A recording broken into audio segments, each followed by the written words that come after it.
శ్రీ లక్ష్మీ నరసింహస్వామి జ్యోతిషాలయం శ్రీరామ్ గురుజీ మా phone number 8885522279. ఒక దయనీయమైన పరిస్థితి కనబడతా ఉంది. ఎక్కడ చూసినా మరి తండోపతండాలుగా రైతులు వారి కుటుంబ సభ్యులు ఇవాళ చాంతాడంత లైన్లలో నిలబడి ఎక్కడికక్కడ అవస్థలు పడుతున్న కథ పరిస్థితి చాలా దయనీయమైన దృశ్యం దేశం మొత్తం చూస్తూ ఉంది, రాష్ట్రం మొత్తం కూడా చూస్తూ ఉంది. ఇవాళ ఒకటి స్పష్టంగా తేలిపోయింది.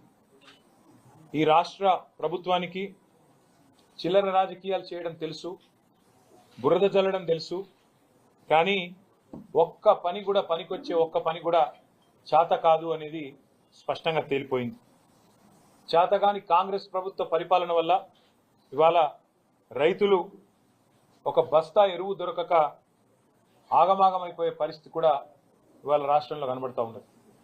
చివరికి పంట అమ్ముకోవాలి, పంట కొనాలి ప్రభుత్వం అంటే రైతులు అధికారుల కాళ్ళ మీద పడే దుస్థితి. అట్లాగే ఇవాళ ఎరువుల బస్తాల కోసం కూడా మరి ఎక్కడికక్కడ రైతులు కాళ్ళ వేళ్ళ పడి అధికారులను బతిమలాడుకునే ఒక దయనీయమైన పరిస్థితి రాష్ట్రంలో కనబడతా ఉన్నది. అధికారుల కాళ్ళు పట్టుకునే దౌర్భాగ్యమైన పరిస్థితి ఇవాళ రాష్ట్రంలో కనబడతా ఉంది. ఏ చరిత్ర చూసినా ఏమున్నది గర్వకారణం అన్నట్టు కాంగ్రెస్ చరిత్ర ఎన్నడూ కూడా రైతుల విషయంలో సానుకూలమైన చరిత్ర కాదు, రైతులకు మేలు చేసిన చరిత్ర కాదు. ఇవాళ కూడా మళ్ళీ ఒకసారి ఆనాటి రోజులు తెస్తాము అనేదైతే మాట ఇచ్చిందో కాంగ్రెస్ పార్టీ, దానికి అనుగుణంగానే మరి ఆనాడు ఏవైతే అర్ధరాత్రి బాయికాడ వండుకునే దుస్థితి ఉండేనో ఇలా మళ్ళొక్కసారి చివరికి ఒక మహిళా రైతు ఎరువుల దుకాణం కాడ అక్కడ తెల్లారగట్టనే పోయి పండుకునే దుస్థితి, దుకాణం ముంగట పండుకునే దుస్థితి కూడా ఇలా తెలంగాణలో కాంగ్రెస్ ప్రభుత్వ గొప్పతనం మూలన కనబడతా ఉన్నది. కేసీఆర్ గారి నాయకత్వంలో ఆనాడు ప్రభుత్వంలో 6 నెలల ముందే బఫర్ స్టాక్ తెప్పించి ఎక్కడికక్కడ గోదాములు సీజన్ మొదలు కాకముందే నింపి పెట్టి భారతదేశంలో ఎక్కడెక్కడ మరి యూరియా దొరికితే, ఎరువు దొరికితే ఆడికెళ్ళి తెప్పించి రైతుకు కడుపులో చల్లగదలకుండా కూర్చునే విధంగా ఇంటికి ఎరువుల బస్తాలు పంపిన పరిస్థితి కేసీఆర్ గారి ప్రభుత్వంలో మనం చూసినాం. 4 లక్షల మెట్రిక్ టన్నుల గోదాముల సామర్థ్యం ఉంటే మేము బాధ్యతలు చేపట్టినాడు రైతుకు మేలు జరగాలన్న ఉద్దేశంతో 24 లక్షల మెట్రిక్ టన్నుల సామర్థ్యానికి సంవత్సరంన్నరలోనే తీసుకొని పోయిన ఘనత కూడా కేసీఆర్ గారి ప్రభుత్వాన్ని. కానీ ఇప్పుడున్న కాంగ్రెస్ ప్రభుత్వం గోదాములు ఉన్నాయి, రైతు వేదికలు ఉన్నాయి, కష్టపడే రైతులు ఉన్నారు, కేసీఆర్ గారు కష్టపడి చేయించిన మిషన్ కాకతీయ చెరువులు ఉన్నాయి, అద్భుతంగా కట్టిన ప్రాజెక్టులు కాళేశ్వరంతో సహా ప్రాజెక్టులు కలకల్లాడుతున్నాయి. కానీ కాంగ్రెస్ ప్రభుత్వం మాత్రం వానాకాలం సీజన్ మొదలైనా దున్నపోతు మీద వానబడ్డట్టే కనీసం ప్లానింగ్ లేదు, సమీక్ష లేదు, సన్నద్ధత లేదు, ఎక్కడ కూడా ఒక ఆలోచన కూడా, ఒక ప్రణాళిక కూడా లేని పరిస్థితి కనబడతా ఉన్నది. ఒక ప్రణాళిక రాహిత్యం, అనుభవ రాహిత్యం, పరిపాలన చాతగాంతనం, అదేవిధంగా ఇతర అంశాల మీద దృష్టి పెట్టడం వల్ల ఇవాళ రాష్ట్రంలో రైతులు అవస్థ పడతా ఉన్నారు, ఇబ్బంది పడతా ఉన్నారు. ఒక్కటంటే ఒక్కరోజు కూడా ముఖ్యమంత్రి గారు వ్యవసాయానికి సంబంధించిన సమీక్ష చేయలేదు. ఎరువుల మీద ఏ ఒక్కరోజు కూడా కనీసం కేంద్ర ప్రభుత్వాన్ని కలిసి విజ్ఞప్తి ఇచ్చిన పాపన పోలేదు. ఏదో పేరుకి రాహుల్ గాంధీని కలవడానికి పోయినట్టు పోయి ఏదో కాగితం ఇచ్చేసి రావడం కాదు.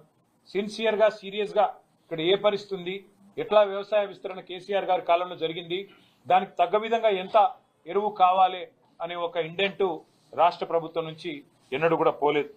ముందస్తు ప్రణాళిక తయారు చేయలేదు. దాని ఫలితంగానే ఇవాళ రాష్ట్రంలో ఎరువుల కొరత కనబడతా ఉన్నది. కేసీఆర్ గారు ఉన్న 10 ఏళ్ళు ఎన్నడూ లైన్లు లేవు, ఎన్నడూ ఎరువుల కోసం కొట్లాడుకునే పరిస్థితి లేదు, పోలీసులను పెట్టి ఎరువులు పంచే దుస్థితి ఎన్నడూ లేదు.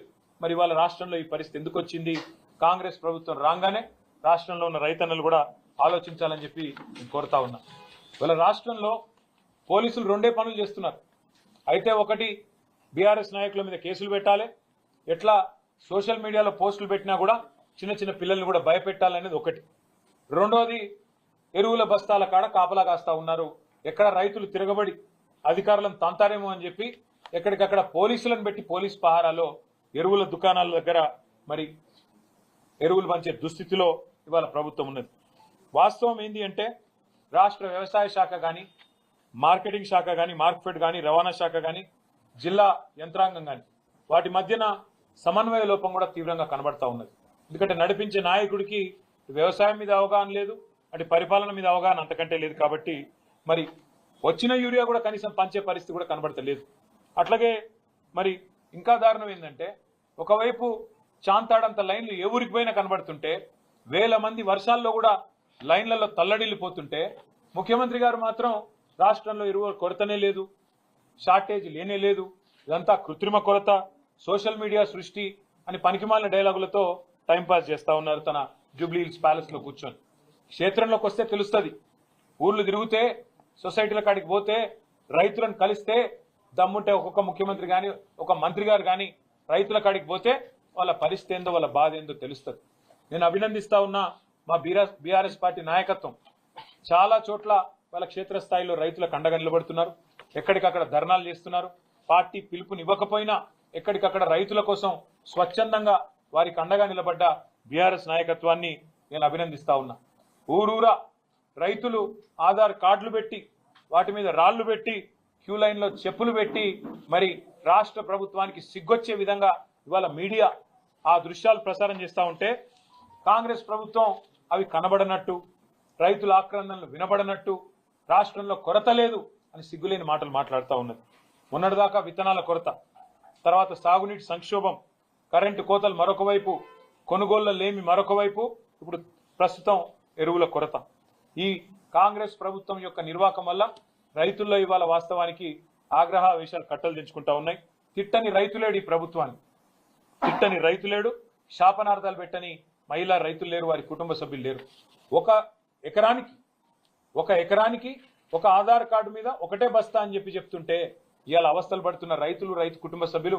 మొన్న నల్లవెల్లి అనే ఊరు, మన పరకాల దగ్గర నల్లవెల్లి అనే ఊరు, ఆ గ్రామంలో మా మాజీ ఎమ్మెల్యే ధర్మారెడ్డి గారు చెప్పారు మాకు, ఒక రైతు తన భార్య పేరు మీద తన కొడుకు పేరు మీద ఉండే ఆధార్ కార్డులు కూడా తీసుకొని 3 బస్తాలు తీసుకున్నాడు. తీసుకుంటే నాన్ బెయిలబుల్ కేసు పెట్టి వాళ్ళ కుటుంబ సభ్యులే, వాళ్ళేం దొంగలు కాదు, వేరే వాళ్ళకి తీసుకురాలే, వేరే దొంగతనం చేయలేదు, నాన్ బెయిలబుల్ కేసులు పెట్టి ఇవాళ జైల్లో ఆ రైతును పంపిన దుర్మార్గమైన ప్రభుత్వం ఇవాళ రేవంత్ రెడ్డి గారి ప్రభుత్వం. ఇంత జరుగుతున్నా రేవంత్ రెడ్డి గారు మాత్రం పత్తా లేరు, కనీసం ఈ అంశం మీద మాట్లాడతలేరు. ఎక్కడ పోయిండో ఏం చేస్తున్నాడో రేవంత్ రెడ్డి గారు, ఆయన ప్రభుత్వం చెప్పాలని చెప్పి నేను కోరుతా ఉన్నాను. 24 గంటలు బురద రాజకీయాలు, బురద జల్లడం తప్ప రైతులకు పనికొచ్చే ఒక్క పని కూడా ఈ ప్రభుత్వం చేస్తలేదు అనేది వాస్తవం. ఇంకొక అనుమానం కూడా మాకుంది, కాంగ్రెస్ నాయకులే చాలా మంది చాలా చోట్ల బ్లాక్ మార్కెటింగ్ కూడా చేస్తున్నారనే అనుమానం కూడా మాకుంది. లేకపోతే ఇంత షార్టేజ్ రాదు. కేసీఆర్ గారు ఉన్నప్పుడు 10 ఏళ్ళు ఎన్నడూ ఒక్కరోజు కూడా రైతుకు అవస్థ ఉండదు ఎరువుల కోసం. కాంగ్రెస్ రాగానే ఎందుకు స్టార్ట్ అయింది ఇట్లా సడన్ గా? బఫర్ స్టాకులు పెట్టుకునే విధానం కానీ ఇంకోటి కానీ ఆ నైపుణ్యం కానీ అధికారులకు ఉంది. అధికారులను పనిచేయనిస్తే వాళ్ళు బ్రహ్మాండంగా చేస్తారు. కానీ మా అనుమానం అయితే ఖచ్చితంగా ఈ బ్లాక్ మార్కెటింగ్ ఏదైతే జరుగుతున్నదో, ఇవాళ బ్లాక్ మార్కెట్లో ఎరువులు అమ్ముతున్నారో దాని వెనుక కూడా కాంగ్రెస్ వాళ్ళు ఉన్నారనేది మా అనుమానం. ఈ విషయంలో కూడా రైతులు అప్రమత్తంగా ఉండాలని చెప్పి కూడా మేము కోరుతా ఉన్నాం.